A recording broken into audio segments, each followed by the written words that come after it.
House Velaryon, the Ancient Mariners of Westeros. Welcome back, chroniclers of Westeros. We've explored the shadowed ambitions of dragons and the fury of stags. Today, we journey with a house whose lineage is as old as Valyria itself, whose fortunes rose and fell with the crashing of waves and the fiery breath of dragons, the proud House Velaryon of Driftmark. For centuries, they were the staunchest allies of House Targaryen, their bloodlines intertwining, their fleets ruling the Narrow Sea. Yet, this proximity to power also placed them at the heart of the Targaryens' most devastating conflicts. Who were the Velaryons? How did this house of Valyrian mariners, not dragon lords themselves, become so integral to the Targaryen dynasty? We'll explore their ancient origins, the unparalleled voyages that brought them unimaginable wealth, and their royal marriages, and the tragic sacrifices they made in the brutal civil war that nearly tore the realm and their own house apart. So hoist the mainsail, and may the sea grant us passage. Part 1. The Tide Lords of Old Valyria, an ancient lineage beyond the sea. The story of House Velaryon begins not in Westeros, but in the legendary Valyrian freehold. Like the Targaryens, they were an ancient and noble house of Valyrian blood, with the characteristic silver hair and violet eyes of Velaryons. However, unlike the 40 Dragon Lord families who ruled Valyria, the Velaryons were a house of mariners and merchants. Their dominion was the sea rather than the sky. They were masters of shipbuilding, navigation, and maritime trade. Crucially, the Velaryons settled in Westeros before the Targaryens, claiming the island of Driftmark in Blackwater Bay, a strategic, vital location close to the mouth of the Blackwater Rush. Their castle, also named Driftmark, was initially a damped, cramped timber keep. They arrived even before the Targaryens built their brooding fortress on nearby Dragonstone. For centuries, the Velaryons maintained close ties with the Targaryen kin, their destinies intertwined even before Aegon's conquest. Traditionally, the Lords of the Tides, the head of House Velaryon, often held the position of Master of Ships on the Targaryen Small Council, a natural fit given their naval prowess. The Velaryons represent a different facet of Valyrian heritage, not the dragon-riding conquerors, but the explorers, traders, and seafarers. Their power was built on ships and commerce, a vital complement to the Targaryens' aerial might. Their early settlement and enduring alliance with the Targaryens positioned them as key players from the very beginning of the Dragon King's reign in Westeros. Think of them as the Phoenicians to the Targaryens' Rome, a powerful maritime ally whose fortunes were inextricably tied and linked to the dominant power. Part 2. Aegon's Conquest and the Early Targaryen Era. Loyal Sea Lords. When Aegon Targaryen and his sisters launched their conquest of Westeros, House Velaryon was among their first and most steadfast supporters. Sir Daemon Velaryon, Lord of the Tides, served as Aegon's first master of ships, commanding the royal fleet, though Daemon perished fighting against the Arryn fleet in the Battle of Gulltown. The Velaryons' commitment to the Targaryen cause remained unwavering. Their ships transported Aegon's armies and secured his supply lines, playing a crucial, if less celebrated role than the dragons. Early Velaryon Lords. Brief overview. Daemon Velaryon. As Lord of the Tides before the conquest, he maintained centuries-old Velaryon allegiance to Dragonstone. His naval expertise was invaluable to Aegon, making him the natural choice for the crucial role of First Master of Ships. His death at the Battle of Gulltown demonstrated the Velaryons' commitment and the risk they undertook for the Targaryen cause. Lord Aethan Velaryon succeeded Daemon as Lord of the Tides and Master of Ships under Aegon I, the Conqueror.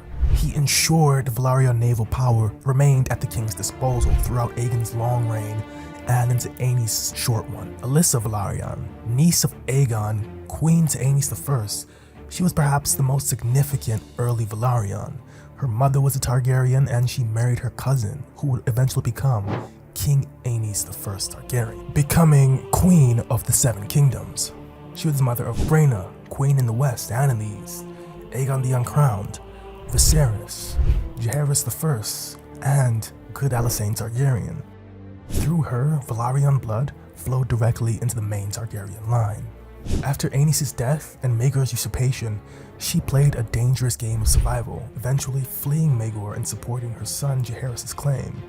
She later married Lord Rhaegar Baratheon and served as regent for Jaehaerys I. Her wisdom and resilience were crucial in these turbulent times. The early Velaryons exemplified loyal service, providing the naval backbone for the new dynasty of House Targaryen. Alyssa Velaryon's marriage to King Aenys I was a masterstroke, elevating the house to royal status and ensuring their bloodline became linked with the Targaryen kings. This proximity brought them immense prestige and influence, but as history would show, also great danger. Part 3. Corlys the Sea Snake Velaryon, the age of unrivaled power and ambition. The fortunes of House Velaryon reached their zenith under perhaps its most famous son, Lord Corlys Velaryon, known to history as the Sea Snake. He was a figure of legendary ambition, daring, and maritime genius. Early lives: Corlys Velaryon, the distant call of the horizon. Born into a house of mariners, Corlys was born in 53 AC. From his earliest days on Driftmark, the sea would have been his constant companion, its salt in his veins, its mysteries beckoning. While his grandfather, Lord Daemon Velaryon, son of Aethan Velaryon, presided over the house, Corlys was likely more interested in the tales sailors brought back from distant lands than the day-to-day administration of an already prosperous, but perhaps to him, somewhat staid island lordship. Corlys did not inherit his title young. He made his name and fortune long before becoming Lord of the Tides. His first voyage was at the age of 16, sailing a fishing cod, the Cod Queen, to Pentos and back. He was driven by an insatiable curiosity and a desire for wealth and adventure that the established routes around the Blackwater Bay could not satisfy. One can imagine him listening to faded maps and whispered legends in the dockside taverns of Driftmark, dreaming of legendary Karth, Yi-Ti, and Ashai. While House Velaryon was respected and influential, its power was largely an extension of Targaryen favor. Perhaps the young Corlys, witnessing the Dragon Lords on their mighty beast, yearned for a power and renown that was uniquely his own, achieved through his own daring and skill, not just inherited proximity. He was a man who would build his own legend, not just inherit one.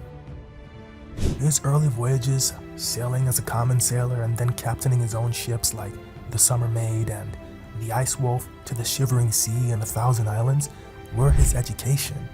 He learned the currents, the winds, the languages, and the trade routes. He established contacts and built a reputation as a skilled and fearless navigator long before he undertook his great voyages. The 9 Great Voyages. Corlys Velaryon is most famous for his 9 great voyages to Essos aboard his ship, the Sea Snake. He sailed farther than any Westerosi before him, reaching fabled lands like Karth, Yi-Ti, Lang, and even Ashai by the Shadow. He braved treacherous waters, battled pirates, and traded for exotic goods like spices, silks, and elephants, plus gold.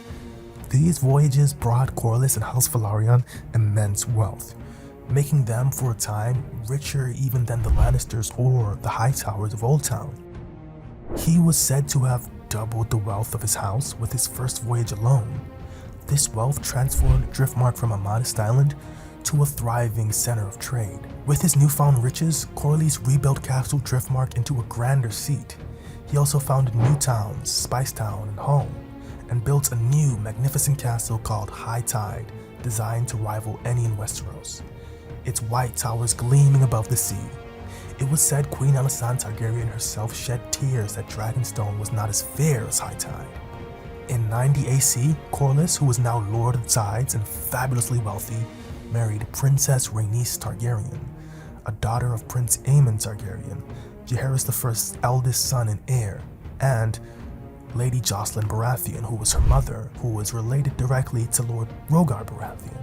Rhaenys, known as the Queen Who Never Was a dragon rider, her mount the fearsome Meleys, the Red Queen. This marriage was a stunning coup, bringing a dragon and a direct royal connection to House Velaryon. Influence on the small council. Corlys served as master of ships for multiple Targaryen kings and, due to his wisdom, wealth, and Rhaenys' lineage, became one of the most influential voices on the small council, particularly during the reign of Viserys I. Corlys Velaryon is clearly inspired by the great navigators of Earth's Age of Discovery, figures like Vasco da Gama, Ferdinand Magellan, or even Zheng He of China. These explorers charted unknown territories, established new trade routes, and brought immense wealth and knowledge back to their homelands, forever changing the global landscape. Corlys' voyages similarly expanded Westeros' known world and brought legendary riches to his house. Part 4. Heirs of the Dragon and the Seahorse. Laena, Laenor, and the Gathering Storm. Corlys and Rhaenys had 2 children, Laena and Laenor Velaryon. Both inherited their mother's Targaryen looks and, crucially, the ability to bond with dragons. Laena Velaryon, described as wild and adventurous like her father and beautiful. She claimed Vhagar, the largest and oldest of the living Targaryen dragons, survivor of Aegon's conquest, previously ridden by Queen Visenya. Laena was initially betrothed to the Sea Lord of Braavos, but later married Prince Daemon Targaryen, King Viserys' ambitious and volatile brother. Together, they had twin daughters, Baela and Rhaena Targaryen. Laena represented a powerful Velaryon-Targaryen alliance, beautiful, rich, and a rider of the mightiest dragon in the world, Laenor Velaryon. Like his sister, Laenor was also a dragon rider. His mount, the silver-gray Sea Smoke. He was handsome and skilled at arms. Politically, Laenor was married to Princess Rhaenyra Targaryen, King Viserys I's chosen heir. This marriage was intended to solidify Rhaenyra's claim and bind House Velaryon even closer to the future queen. The children of Corlys and Rhaenys seemed destined for greatness, dragon riders married to Targaryen princes and the heir to the Iron Throne, respectively. House Velaryon was at its apex of influence. However, this proximity to the Iron Throne was a double-edged sword. Laena's marriage to Daemon, while powerful, tied her to a notoriously unstable figure. Laena's marriage to Rhaenyra, while politically crucial, was complicated by persistent rumors of Laenor's preference for male companions, notably Sir Joffrey Lonmouth and Sir Khal Corey. Laenor and Rhaenyra had 3 sons, Jacaerys, Lucerys, and Joffrey Velaryon. These boys were named as Laenor's heirs and presumed to be Corlys' grandsons. However, a shadow hung over their parentage. None of these boys possessed the silver hair of Valyria, instead bearing the dark hair and common features of Sir Howard Strong, Rhaenyra's sworn sword, and rumored lover.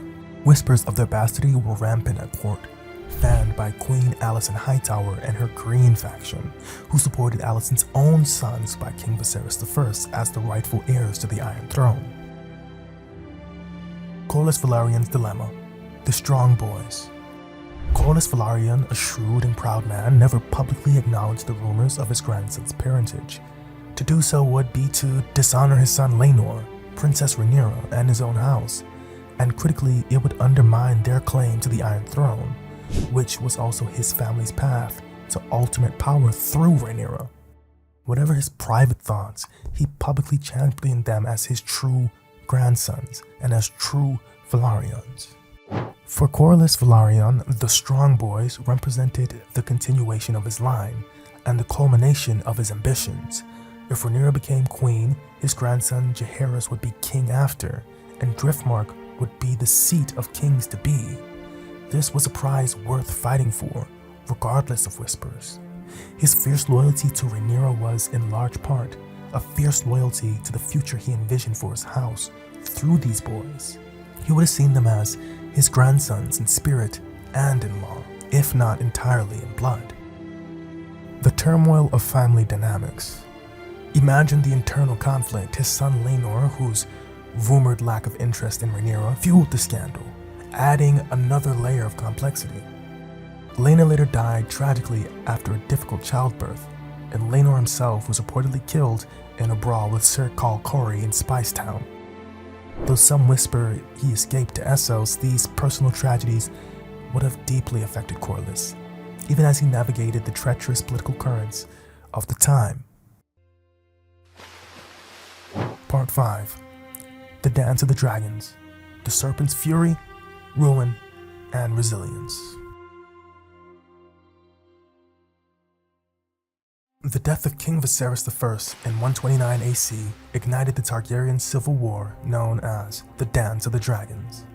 Despite Viserys naming Rhaenyra as his heir, Sir Otto Hightower, the Hand, and his daughter Queen Alicent crowned Alicent's oldest son, Aegon II. Rhaenyra, then on Dragonstone, refused to yield her birthright. House Velaryon, under the Lord Corlys and the Princess Rhaenys, threw its immense wealth and naval power behind Rhaenyra and her faction called the Blacks. Velaryon claims and wars, the Dance of the Dragons, fighting for their own.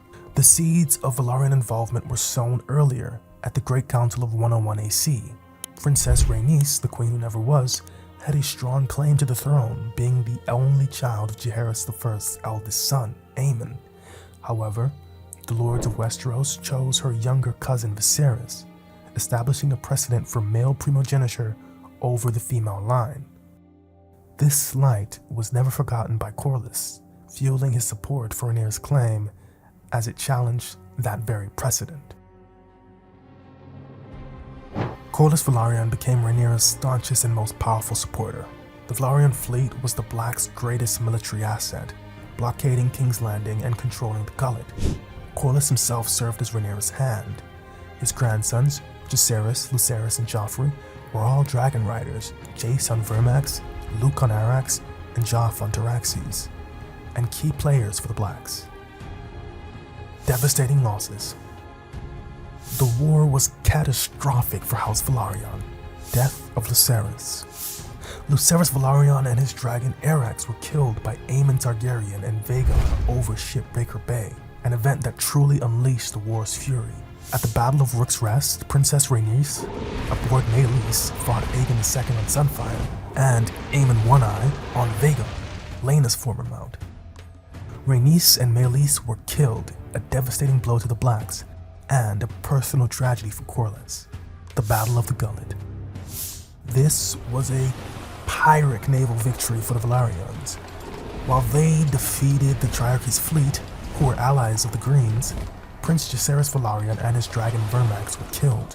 The Velaryon fleet suffered immense losses, and Spicetown and High Tide on Driftmark were sacked and burned by the Triarchy. The death of Joffrey.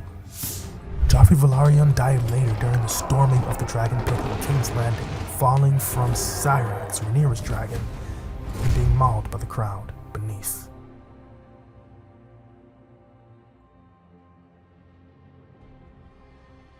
The Dragon Seeds and Corlys' bastard sons. With so many dragon riders lost, Prince Jacaerys had called for Dragon Seeds, those with Valyrian blood, often bastards, on Dragonstone and Driftmark to try and come to Dragonstone and claim dragons. Two such individuals were Adam of Home and his brother Alan of Home. Adam successfully claimed Seasmoke, Laena's former dragon. Corlys, despite Rhaenyra's later suspicions about Adam's loyalty, petitioned to name Adam his heir to Driftmark, as all his legitimate male heirs were dead. Adam proved fiercely loyal, dying heroically for Rhaenyra at the Second Battle of Templeton. Corlys and his bastard grandsons/sons. Corlys' embrace of Adam and Alan, rumored to be his own bastard sons from his seafaring days, or some claim Laenors, was a testament to his pragmatism and desperation to secure his line. He had lost his wife, his daughter, his son, and all three of his strong grandsons. These boys were his last hope. He famously said to Adam and Alan, "My first duty is to my house and my blood." The Dance of the Dragons was the crucible for House Velaryon. Their ambition to see Rhaenys or her descendants on the throne, their loyalty to Rhaenyra, it cost them almost everything. Corlys Velaryon endured unimaginable loss. His formidable wife, his children, his grandsons. His fleet was shattered, his island was burned.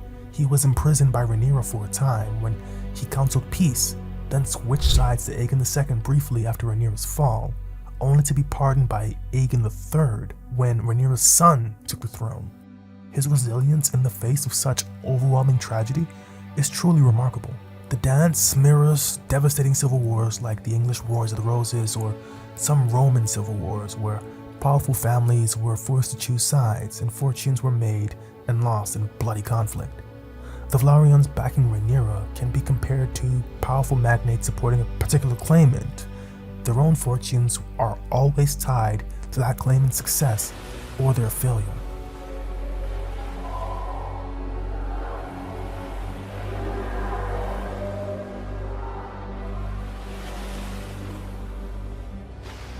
Part 6.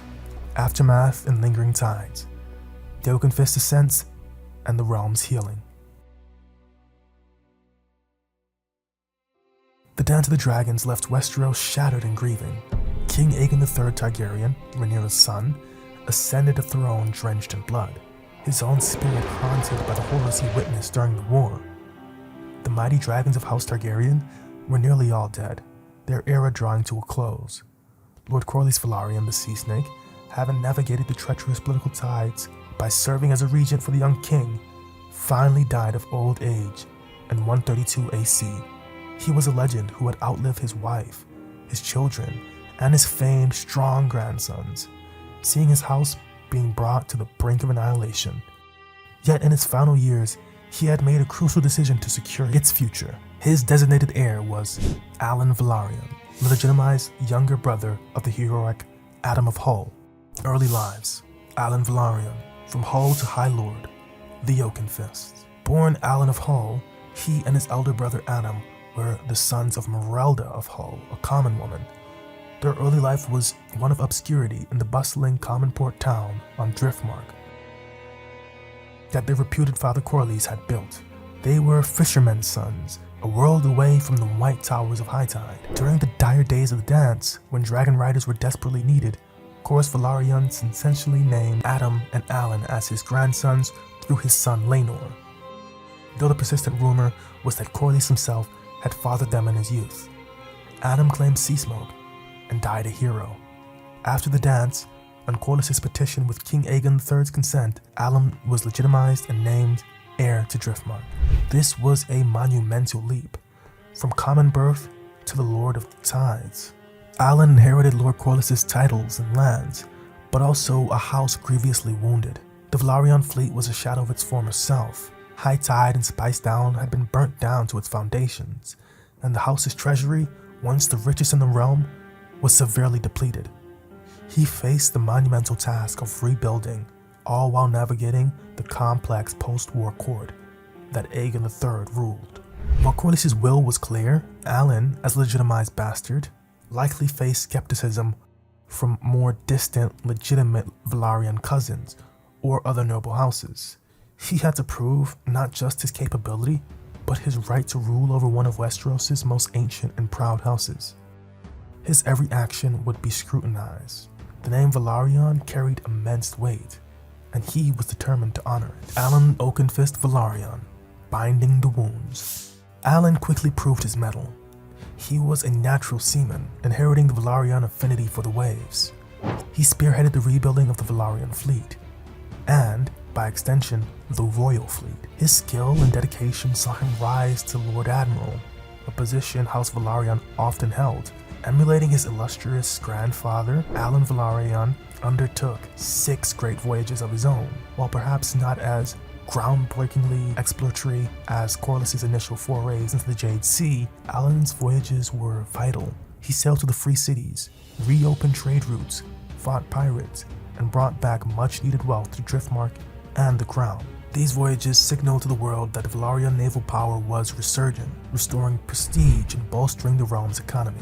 He journeyed to Volantis, Lys, Tyrosh, and Myr, and even braved the treacherous Stepstones. In a significant match that married Corlys and Rhaenys, Alan married Princess Baela Targaryen.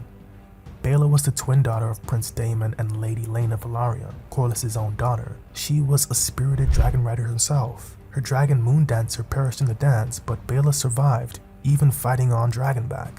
This marriage not only brought Alan immense personal happiness, but also re-cemented the Velaryon-Targaryen bond at the highest level. Baela was King Aegon III's sister, and their children would have a very strong claim to the throne with the Velaryon and Targaryen blood. While Aegon III had his own children, Daemon I, Baela I, Dana, Rhaena, Elena, the royal line was still very fragile in the years directly preceding the dance. Alan and Baela's children, as direct descendants of Daemon Targaryen and Laena Velaryon, would have been prominent figures with royal blood. In times of succession uncertainty, such proximity could have made them, if not direct claimants, then certainly kingmakers or powerful figures within the royal family, much like the Velaryons of old. This reinforced Velaryon influence significantly.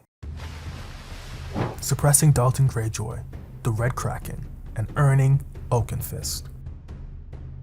Alan's most celebrated military achievement was his campaign against Dalton Greyjoy, the Red Kraken, who had terrorized the western coast during and after the dance.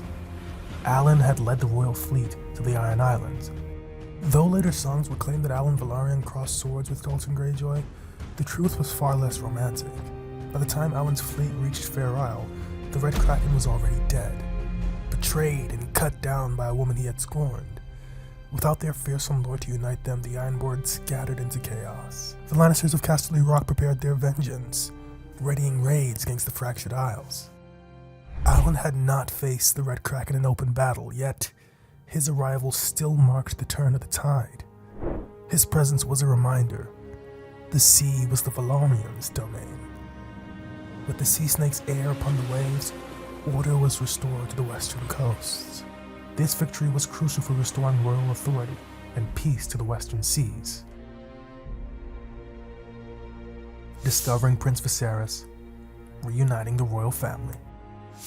Perhaps Alan's most politically significant act was the recovery of Prince Viserys Targaryen, King Aegon III's younger brother. Viserys had been believed to be lost at sea during the dance, captured by the Triarchy. Alan, during one of his voyages to the East, discovered Prince Viserys alive and negotiated his ransom and returned to Westeros in 134 AC. This was an event of immense joy for the grieving King Aegon III and a triumph for Alan, who was showered with honors and cemented his place as one of the king's most trusted men. It was a profound act of healing for the royal family. Alan Oakenfist stands as a figure of remarkable capability and resilience. Where his father/grandfather, Corlys, through ambition and circumstance became a key figure in a war that tore the realm apart, however justified his support for Rhaenyra was, Alan dedicated his life to mending those very fractures. He rebuilt fleets, restored trades, and brought a lost prince home. He secured the coasts. He was a warrior, an explorer, and a statesman who helped guide Westeros out of the shadow of the Dance of the Dragons. His loyalty to Aegon III was unwavering, and his marriage to Baela symbolized a new, hopeful chapter for both their houses. Alan's story resonates with historical figures who rose to prominence in the aftermath of devastating wars, leading efforts to rebuild and restore order. Think of admirals who revitalized navies after major defeats, or statesmen who helped to reunify fractured kingdoms. His voyages recall the ongoing need for trade and exploration, even after periods of great upheaval. Part 7. Legacy and the Ebb Tide, the fading splendor and whispers on the water. Alan Oakenfist Velaryon with his Targaryen princess wife, Baela, ensured the continuation of the main Velaryon line. They had several children, and for a time, House Velaryon remained a significant power. Its Lord of the Tides a respected voice, and its ships crucial to the realm. Alan himself served as master of ships, and even briefly as hand of the king to Daemon I, the young dragon, during the king's ambitious and ultimately tragic conquest of Dorne. He counseled Daemon against the risky venture, but the young dragon was not easily swayed. Alan even disappears from the records, presumed to be lost at sea. It's a fitting, if tragic, end for such a renowned mariner. House Velaryon continued to produce skilled seamen and loyal servants to the crown. However, the unparalleled wealth and influence wielded by Corlys and the realm's shaping importance achieved by Alan slowly began to recede, like the tide itself. The loss of dragons meant there would be no more Valyrian dragon riders through the Targaryen marriages. The great age of exploration that Corlys pioneered had already mapped much of the known world, leaving less room for truly legendary voyages. Other houses like the Redwynes, with their powerful arbor fleet, also vied for naval supremacy. The slow decline. The Velaryon story in the later centuries is one of a gradual, dignified decline from their former extraordinary heights. They remained a respected and ancient noble house, proud of their Valyrian blood and maritime heritage, but the geopolitical and economic factors that had catapulted them to the pinnacle of power had shifted. It's a common tale for great houses, periods of immense influence followed by centuries of a quieter, more modest existence, always living in the shadow of their most legendary ancestors. By the time of the events depicted in A Song of Ice and Fire, the Velaryons of Driftmark are still counted among the notable houses sworn to Dragonstone, the traditional seat of the Targaryen heir, and later Stannis Baratheon. Lord Montfort Velaryon supported Stannis' claim, his ships joining Stannis' fleet, and he died fighting for him. His young son, Monterys, became the Lord of the Tides. Yet the blood of old Valyria and the Velaryon name still echoed, sometimes in unexpected places. Allrain Waters, the bastard of Driftmark, serves as a fascinating modern footnote. Bearing the classic silver hair and purple eyes, he was handsome enough to be compared to Prince Rhaegar Targaryen. He charmed his way into Queen Cersei's inner circle, becoming her master of ships, a traditional Valyrian post. However, in a move that was perhaps more pirate than Valyrian admiral, Allrain absconded with the brand new Drummond Cersei had built, sailing off to the Sepstones to set himself up as a self-styled Lord of the Waters, a roguish, opportunistic echo of Valyrian naval prowess, but also a symbol of how far the direct lineage had strayed from the trust and honor that personified Corlys and Alan. Another subtle reminder of the Velaryon legacy exists in King's Landing itself, with the minor house, House Longwaters, likely descended from Velaryon bastards who sought their fortunes in the capital over the centuries. They represent the diffused remnants of a once great line. We see figures like Yennefer Longwaters serving as a jailer in the Red Keep's dungeons, a stark contrast to his ancestors, who advised kings and commanded vast fleets. The saga of House Velaryon is a sweeping maritime epic of ambition, loyalty, triumph, and profound loss. They were the Targaryens' oldest allies, their kin, and for a time, the second most powerful family in the realm.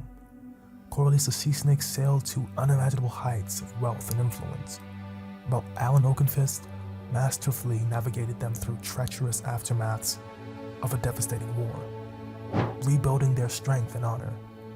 Yet, like the tide, even the greatest fortunes can recede. From commanding the seas of the known world and marrying into the direct royal line, to becoming respected but secondary lords under the princes of Dragonstone. Their journey is a poignant statement to the ever-shifting currents of power in Westeros. Their silver Seahorse still rides the waves, a proud emblem of an ancient and noble house that once stood shoulder to shoulder with dragons. Thank you for sailing with us through the rich and often turbulent history of House Velaryon.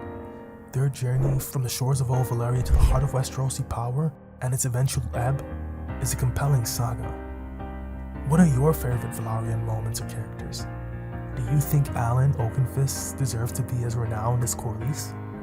Let us know your thoughts in the comments below. Until next time, may your sails be full and your anchors hold firm against the changing tides of fortune. A lesson the Lords of the Tides learned through the centuries of adventure and sorrow. As always, Valar Dohaidas.